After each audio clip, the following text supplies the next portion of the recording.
Distinctly a more stuff style expansion, Parks Wildlife brings more seasons, more gear, more canteens, more wildlife tokens, more photos, and more parks. But more importantly than any of that is the incredible wooden bison that wanders from park to park, adding majesty and gravitas to your park's experience.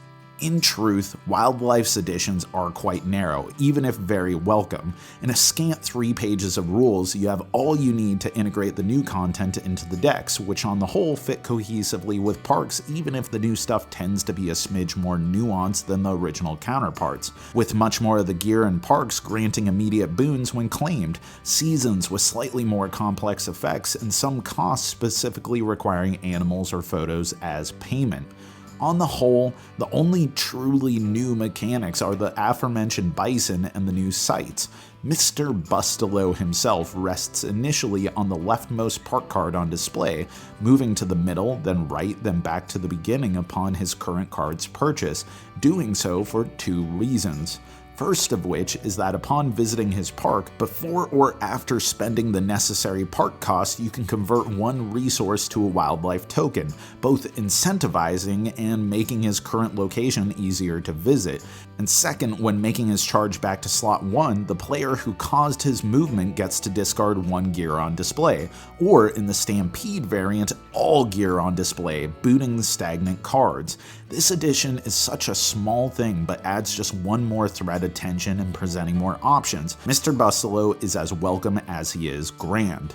But the sites are equally cool. With Wildlife, the first season will now always start with the Parks Action special site. Then the 4 new and 3 old special sites are shuffled together to come up with the 3 that will be added in each remaining season. With this simple change, it adds a bunch of new variety to the game, and the effects of each location are significant, from discarding photos for 1 of each resource to reactivating canteens to taking the action of another unoccupied site, though at the cost of all other players getting a sunshine from the supply. I've found that these new sites add a lot of flavor and are very highly desired spots to stop on the trail.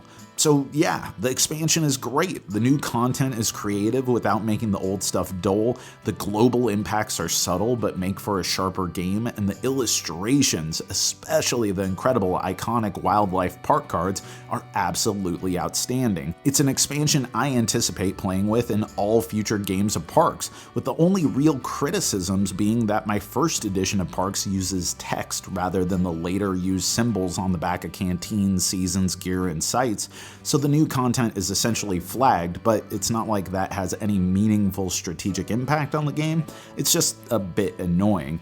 And Wildlife as an expansion is more or less non-essential compared to Nightfall, which had broader uplifts and deepened the albeit already good game.